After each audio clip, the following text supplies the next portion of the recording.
These are Moze builds, yes. Nice. So, welcome to Loot Shooter Weekly. We are a weekly show every Thursday night around 10:30 Central Time, 8:30 Pacific, where we cover loot shooters, primarily Borderlands 3, Division 2, and Destiny 2.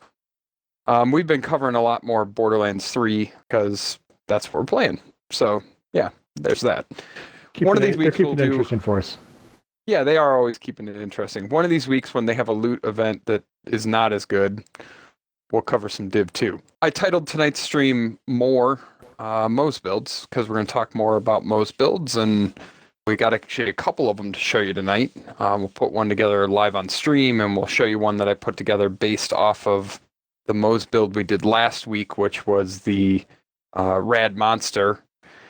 Tonight we're going to look at the Snow Monster first, and then we'll look at the Moze's Ice Machine build I put together. 2 cryo-based builds. I am Gamertag. All about the cryo. We're all about making stuff freeze. Yep, we're going to make stuff freeze. Nice. I'm Gamertag Burt Reynolds, and this is the golden voice of gaming, the one and only Negan Killjoy, ladies and gentlemen. Hello, Burt. And how are you doing tonight, Burt? I'm doing good, Negan. How are you? Doing well. You know, it's as I like to say, it's Thursday, which means tomorrow's Friday, which means there's a fucking weekend right there just waiting for us, just practically so close you can taste it. Around the corner. Got to get through one more day. But it is Thursday night. Yes, exactly. Fridays, even a bad Friday can usually be an okay day because it is the day before the weekend. So hopefully tomorrow will go well for you. Hopefully tomorrow will go well for you as well, Negan. Thank you. Yeah, I'm thinking tomorrow will be an excellent day. I'm planning on it. So things going on in Borderlands 3, and the reason we're right here, right on the edge of the Ambermire, and what is this? Not Jacob's Estate, Floodmore Basin. We're in Floodmore Basin at the border of the Ambermire and Floodmore Basin, is because it's Loot Tink Week, and there's jabbers right up there, loot jabbers, lots of them. So this is a good spot to farm them. They are kind of annoying because they run away from you at a pretty rapid pace and they try and bury their loot. But there's an increased amount of these kind of loot goblins this week, and so that's why we're here. But before we get into the game, we should talk about what we're having to drink tonight, Negan. Yeah, we should. Yes, we should. I'm dealing with 100+ degree weather over the next 3 days, so you're damn right we're going to talk about what we're drinking. So hopefully you're drinking like a Kolsch or something. But before you go, yes, it's my turn this week. And it is your turn to go first. You get to go first. I am going to drink a beer from Deschutes, which is up by West Coast, at least not by you, but it's, somewhat by you. It's a lot more by you than it is by me. Absolutely, and it's one of my wife's favorite breweries as well. They got a couple of different ones. Who's traveling this week? She's violating some sort of social distancing, but she is in the process of going up to Bend and will be visiting Deschutes. Oh, really? Mm-hmm. Well, hopefully she'll have some of this while she's there because it's their current limited release. And I don't think you're supposed to tell people on stream that she's violating social distancing. You'll get some hate mail for that. But yeah, well. So let me rephrase. It's a small group of maybe 4 people who have been hanging around and working together anyway. So that's not a total violation. So there we go.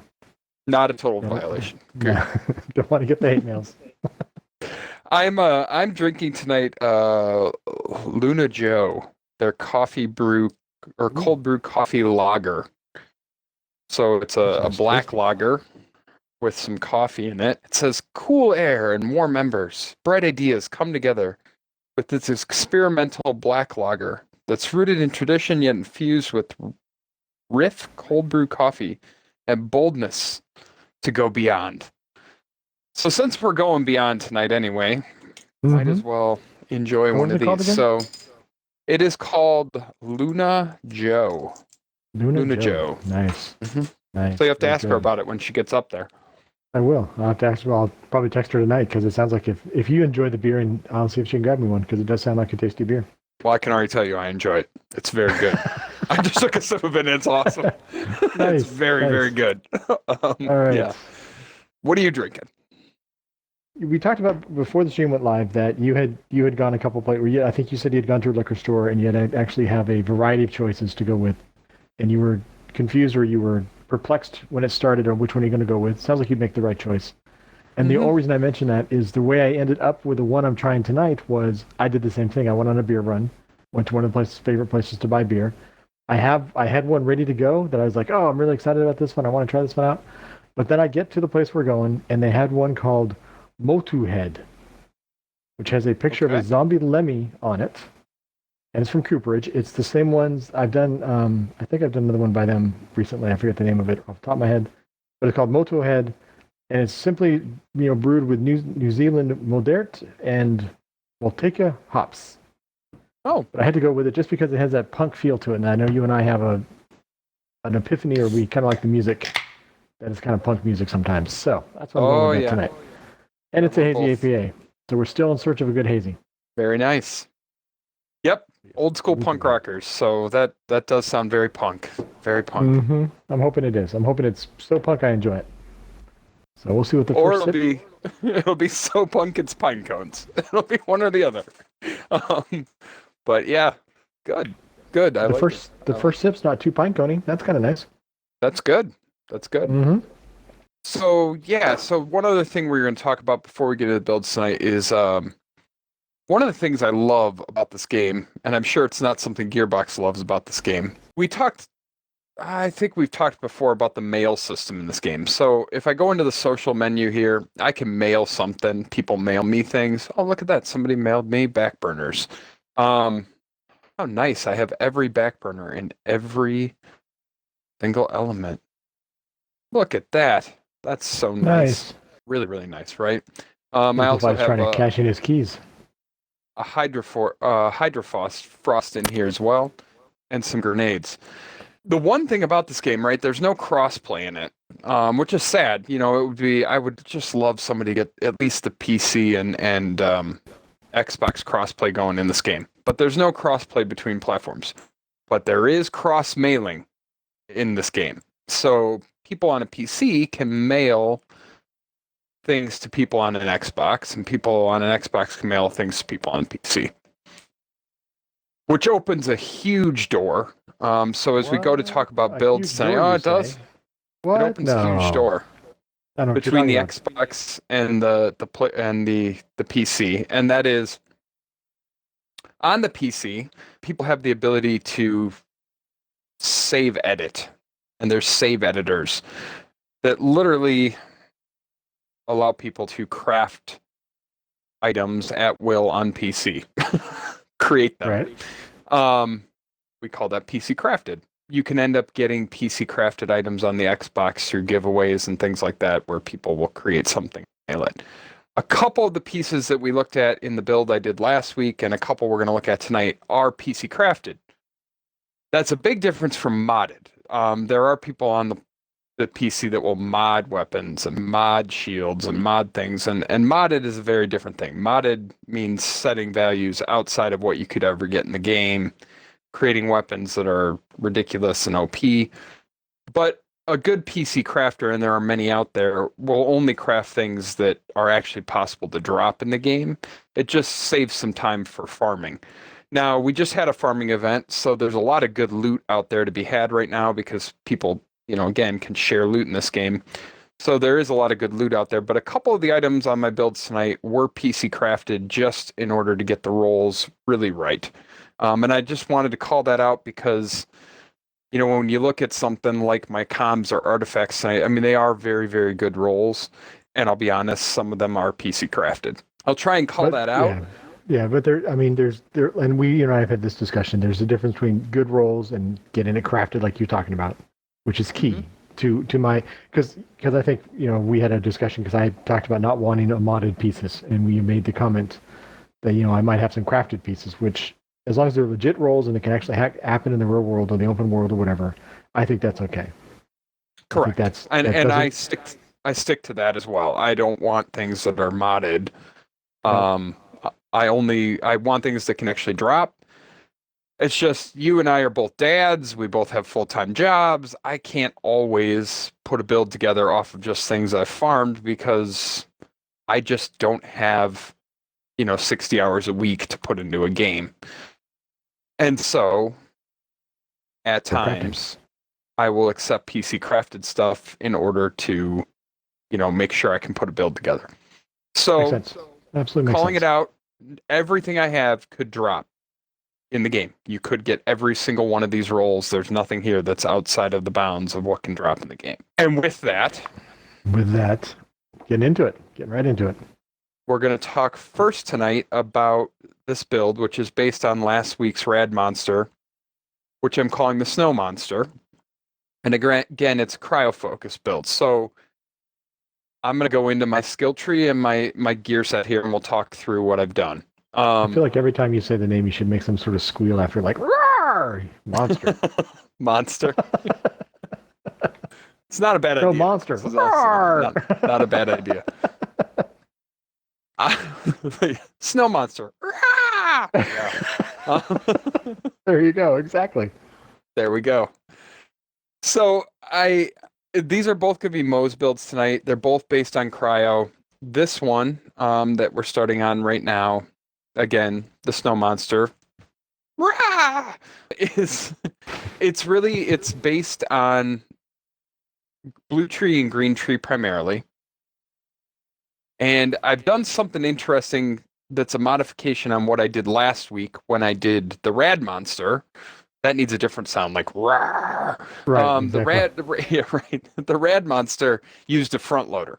This build's not using a front loader, and I'll explain why in a minute, because you have two options, which makes Moze a little bit versatile here, and I'll explain it. But in the blue tree, I put, again, 5 points into Fire in the Skagdon, because this particular skill interacts with the capstone skill of Short Fuse and takes advantage of all the mayhem scaling and action skill damage and everything else, and is really our biggest source of damage. Fire in the Skagdon is adding bonus incendiary damage to all our splash damage. And since Moze is a very splash damage focused build, no matter what build you put together with her, she's very splash damage focused. You're going to get some good damage out of this.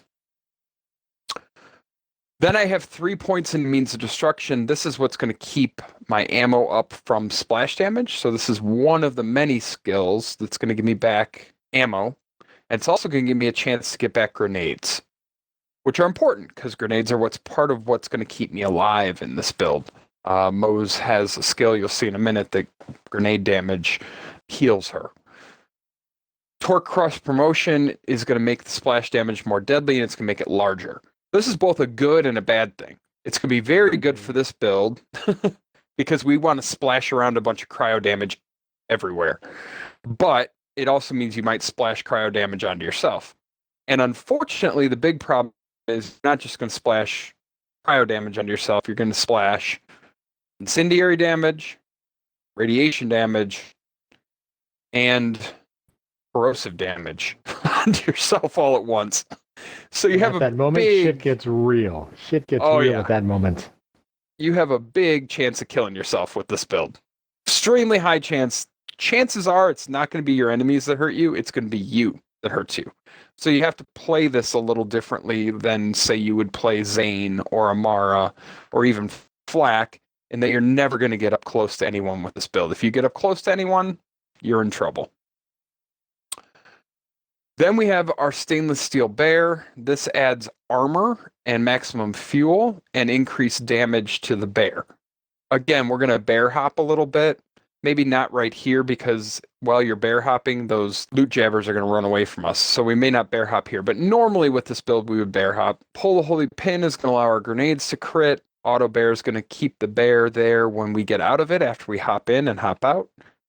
Vampire is going to give us the healing from the grenades. And again, this is our primary source of healing. Explosive Punctuation, when we deal splash damage, it's going to help our action skill cooldown rate. Now, and I know most people know this part, but the grenade healing is the damage. It's not the kills; it's the damage you lay out with the grenades. And the more enemies you damage with your grenades, the volume of enemies damaged. If you read the card, whenever Moze damages an enemy with a thrown grenade or Iron Bear, she deals a damage for every enemy hit. She restores a portion of their missing health. Iron Bear receives half this bonus. So you're not wanting to just, you want to damage them. Doesn't matter how much damage you do. You don't need to kill them. You want to hit a bunch of enemies with grenades. A good splashy more you grenades hit- too, not just a single focus grenade, but a good splashy grenade too. Right. And we'll talk about that when we talk about the grenade on the build. Explosive punctuation is going to give me a little action skill cooldown rate, again, because I want my Iron Bear to come back, since I'm going to jump in and out of it. Short fuse. Again, this causes a secondary explosion anytime she's dealing gun damage.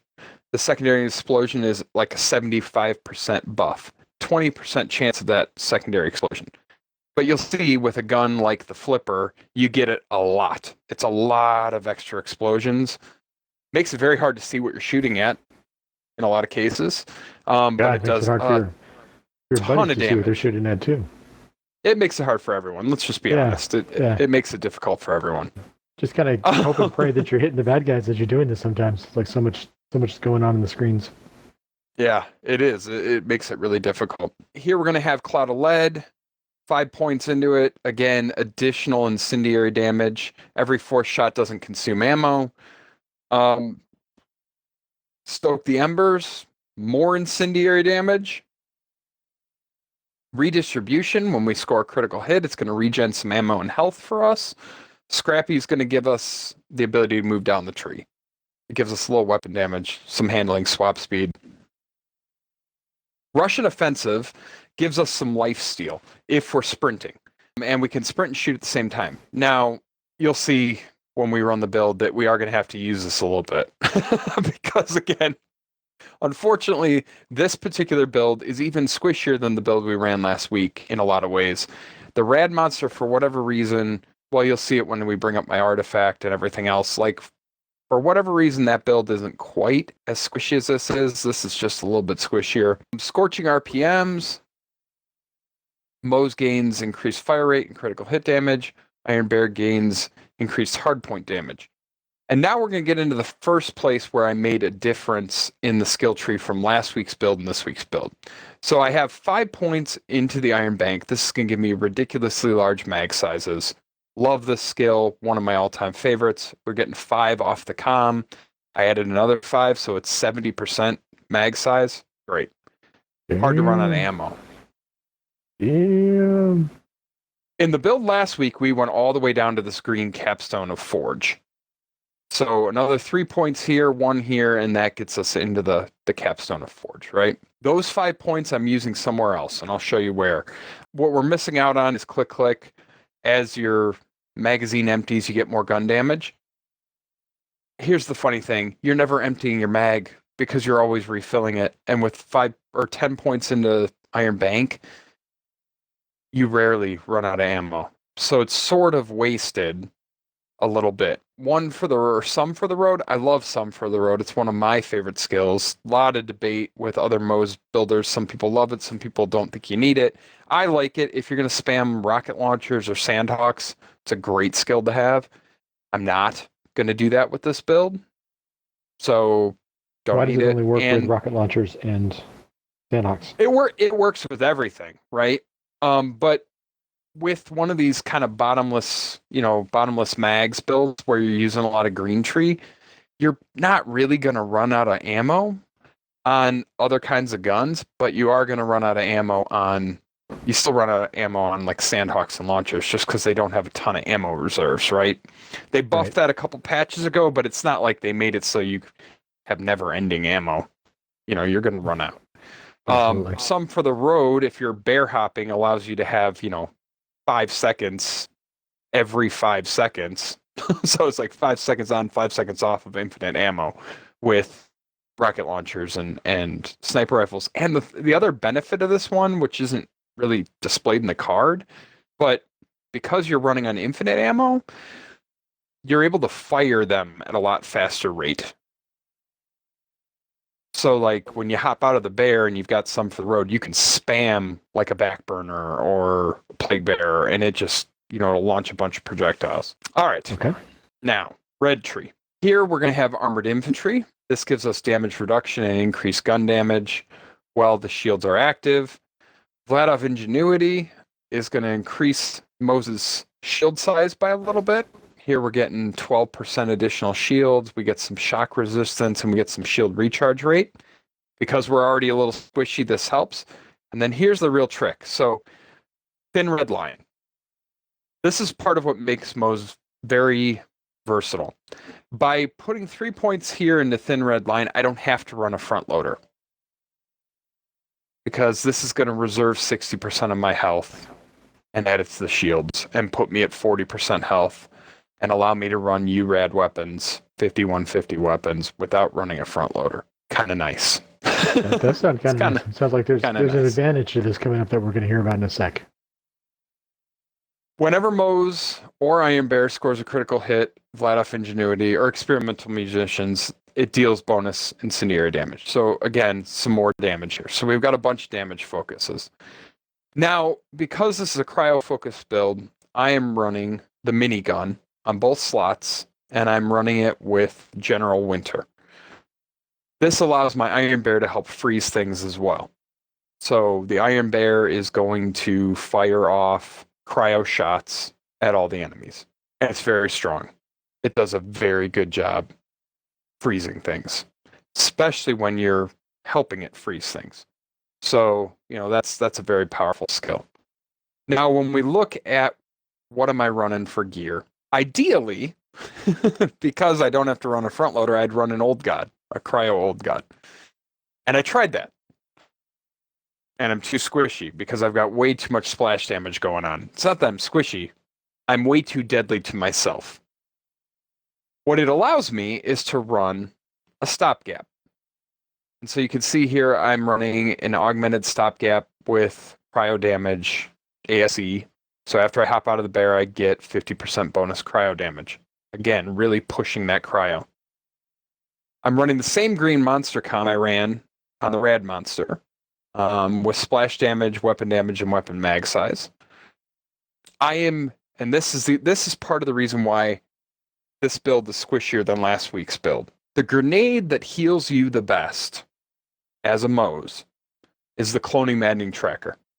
Nothing even comes close to the Cloning Maddening Tracker for ability to damage tons of enemies many, many times. And because it swirls around, drops MRIVs, then drops more MRIVs, and then those bounce. Each time that happens, it counts as another round of it, right? And so, like, when you throw one grenade, you get, 3 rounds of it counting against each enemy. Gives you a ton of healing. But we're cryo-focused, and that's not a cryo grenade. So, we're going to use I know. So we're going to run a recurring hex, because if you look at the percentage cryo efficiency on this grenade does a good job freezing enemies, but it does not provide us the healing we had. And so in combination with the stopgap, we're going to run an auto idle. And in this case, we're going to run a snowdrift auto idle. And that is going to allow us to slide around and snowdrift. I'll show you what that looks like, and throw snowballs by sliding. Boom. So that's we've got that as a source of cryo damage too, right? The ideal artifact here would be an icebreaker auto idle. I don't have one. So we're running a snowdrift. It has area effect damage, heavy damage, and grenade damage on it. So there you go. Weapons. I'm going to run 1 of 2 pistols. I'm either going to run the Negating Resolute Light Show. This is the better of the 2 pistols I could run. The only problem with this pistol is it doesn't do splash damage. So it's not going to help me regen grenades. So more of the time when I run this, I've been running it with a hazardous beacon. I'm also going to run the flipper. Because the flipper is can't leave the flipper out of a Moze build. On Moze. You cannot. You cannot. Now, I can run, if I'm bossing, I can run a Sandhawk. We're not going to go bossing right now. So typically speaking, I'm actually going to run a boomsicle. And that's going to allow me to mob. The boomsicle's like a assault rifle. It uses assault rifle ammo, but it shoots shotgun shots, and it's ridiculously strong on Moze. And finally, I'm gonna round it out with a cryo stuffed plague bear. And those are the pieces. So very similar to last week, we're going to be combining cryo damage, always, lots of it, with corrosive damage, incendiary damage, and radiation damage. So we got 4 elements going at once. Which you also had out of the Rad Monster, right? Yep, which you had out of the Rad Monster, although there I was using shock weapons. Mm-hmm. And here we're going to have, the ability to throw snowballs. And we're going to try and turn everything into ice. But we also changed, on the Rad Monster, we were using the nukes on the Iron Bear. And here we're going to use the General Winter miniguns to fire cryo shots. So this is really going to allow us to, put out a lot of CC, and that's the intent of this build. It's really a mobbing and CC build. And so let's go try it out on these fantastic little loot jabbers down here. And so I decided while you were talking and all that good stuff, since it's a cryo build, that you actually have to sing the lyrics to the song Snow Miser from, the Christmas cartoon. You're Mrs. Snow Miser. I will not. You will not. One, you don't want to hear me sing. 2, no. Just no. Okay, all right. So we're just going to know that you're the Snow Miser, and everything you touch turns to snow in your clutch. So that's all we need to know. That's what's going to happen right now. And when it does turn to snow in my clutch, then I throw it out as a ball when I slide like that. There you go. There you go. Snow drifting is so much fun. I love snow drifting. It's a blast. But don't do it in people's lobbies because that makes people angry. It does. So you can crash the lobby, can it? It can, yeah. So if somebody's nice and has their lobby open for you, let's not go ruin it for people. Play nice, people. Play nice. So here we have these loot jabbers. I'll slide in here. I am going to pop my Iron Bear up. I'll go after the ones here.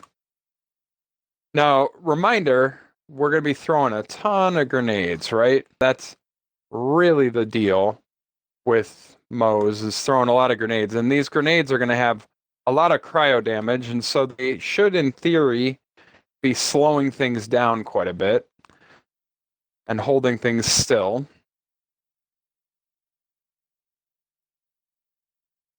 Man, Negan Killjoy. Oh, it's Flak. Flak's squishy. All good. Is your pet picking you up? No, I got the jabber guy over here. We're good. Okay. So, mobbing. This build gets an A+. It does work on mobbing. And it does work on CC, and that's really the thing with it. Again, primarily I'm going to use that flipper, and I'm not going to be using a lot of other stuff other than the flipper because I came in here with 1700 ammo and I'm leaving here with 1700 ammo. Fucking Moze, I tell you, her and her ammo. And I haven't reloaded at all, so there's that. So yeah, super fun build. And again, just to clarify, in that last run through we just did, you did most of the mobbing and stuff like that. I had like 1 or 2 jabbers that I went after. That was mostly you doing the crowd control there. Yeah, and it has a very strong slowing effect on enemies. They have a very hard way. If you're able to get shots on them, you are churning quite a bit of cryo damage. It's not like Chain Zane, where everything turns to ice blocks, but man, they turn blue and they slow down if stuff's running away from you. It's just a matter of getting shots on everything. If I had an icebreaker auto idle that had cryo efficiency on it, and it always has cryo efficiency, and then if I had bonus cryo efficiency, fair chance this build would actually turn everything into ice blocks. When I use this gun, you can see how that just turns the ground into ice blocks. So when I use this gun, I do turn everything into ice blocks, and this is that boomsicle. Boomsicle? That's the boomsicle. I mean, everything just turns into ice blocks. So, there's that. I can do the same thing if I run a clairvoyance, and you'll see I have, from last week's event, the bossing event, I managed to get 2 clairvoyances in 5150. I have a Gatling and a Masher. Both of those turn everything to ice blocks as well. So, if you're wanting to turn things into ice, that's your go-to gun. So again, just to review, we're running a green monster, stopgap, snowdrift auto idle, recurring hex, and all cryo weapons, a little bit of or a lot of green tree, all of the blue tree, and a little bit of the red tree. Again, you don't have to run a stopgap to do the URAD on Moze. You can always just put 3 points in the thin red line, and then you can run any shield you want. You can run an old god. That was a good reminder to me that you could technically, if you really want to kill yourself effectively, you could run a Blastmaster with URAD and 3 points in the thin red line, and then you'd be sure to blow yourself to shreds. So if you've got a death wish and you really like want being picked to up all the time, falling down all the time, totally way to go. Always an option. Put a Minesweeper or a Blastmaster on, and you'll definitely kill yourself. So there's that. With that, we're going to conclude build 1. Nice. And we're gonna shoot back to the sanctuary because we're gonna put together build 2. As we do that, so the strategy also kind of, because you can kill yourself so well, so you are kind of playing at distance as well. You're not going to face tank anything because of your splash damage. You're going to play it at distance. You're going to set up your bear because you can hop in and out of the auto bear, and it still does its thing. It's going to set it up as a little turret, help more crowd control. But no, it's definitely looks like a fun build. And which do you enjoy one over the other? Do you enjoy the rad monster versus the snow monster, or do you find them equally as fun, or is there something lacking in one that the other one doesn't have? I mean, the rad monster definitely has better sustainability just because of cloning maddening tracker, and so therein is probably the bigger benefit there. And I mean, it's 6 of one, half dozen another. It's very fun to snowdrift around, and that could be an effective way to put out some cryo damage. I'll have to play it once I get my hands on an icebreaker auto idol. Then I think it will change the build enough that I may favor this one. But I think it depends on the situation, and I think it depends on what you're fighting. If I'm fighting robots, I'd want the radiation.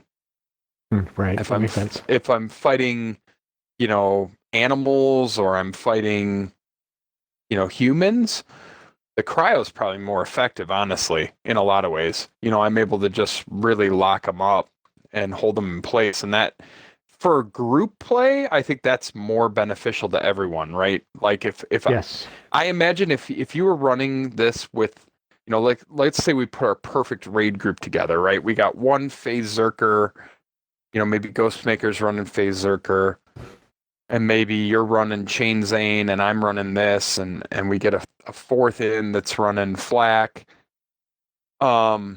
Between whoever's playing Chain Zane and whoever's running this build, everything's going to be frozen. Much stuff being cold. Much coldness. There's not going to be any enemies that aren't blocks of ice, right? Like, you're going to be able to just glide through content shooting frozen enemies. That sounds pretty awesome, It does.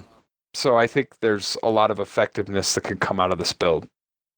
We should try that. Actually, in one of the upcoming episodes, we'll try that because I got Chain Zane going, and let's see what it does. If it does, ice them all over like we think it should. I think it should. Or you could run the Frosty Flax. The Frosty Flax, yes, which I'm building out tonight or this weekend probably. Yeah, I think that would work too. I was going to say, Now we were going to review them at the front of everything, but we didn't actually review our beers yet. You want to do that real fast and then get a second build, or you want to wait till after second build? Sure. Nope, that's good. Let's do that. We'll do that now. Do the review real fast. Get that. Really, I'm just craving another beer, so I want to get this one out of the way. It's like so I can go pour myself a second one. But because it's Thursday. If that's the way I roll on Thursdays. It's Thursday. So I think I did kind of review my beer. You did. I think your first sip, you said you really liked it. So I can't even make that worse. No, this is a 10 out of 10.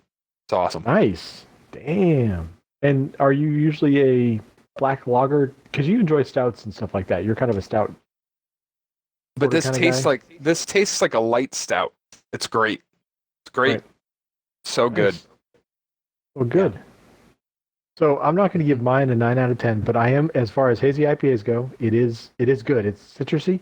It does have the hint of pine needles, but it's not like sucking on a pine cone like we talked about last week. That whole mouthfeel, which I'm not looking for. So it actually is pretty good. I actually will probably end up getting this one again just because of it's a different kind of I'm gonna get snobby. It's a different kind of palate than I'm usually used to, so it's kind of nice. It's citrusy. I can imagine again with the heat wave we're going through. I hopefully have a couple other hazy IPA options, but I do have some Montuckies sitting on the side just waiting for me, buddy. Montucky. So, but no, this one's pretty good. I'll probably give it like a 7. It's pretty good. Pretty good stuff. Moto Good. Head. What it's called. I'm glad. Moto Head. Moto Head. I like it.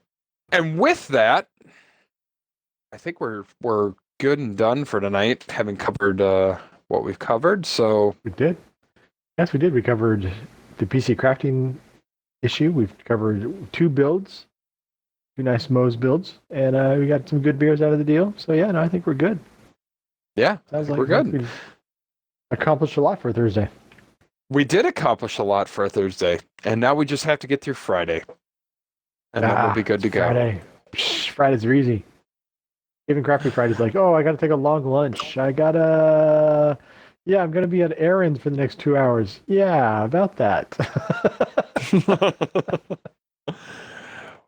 Well, I'm definitely looking forward to the weekend, and I'm sure you are too. And so absolutely.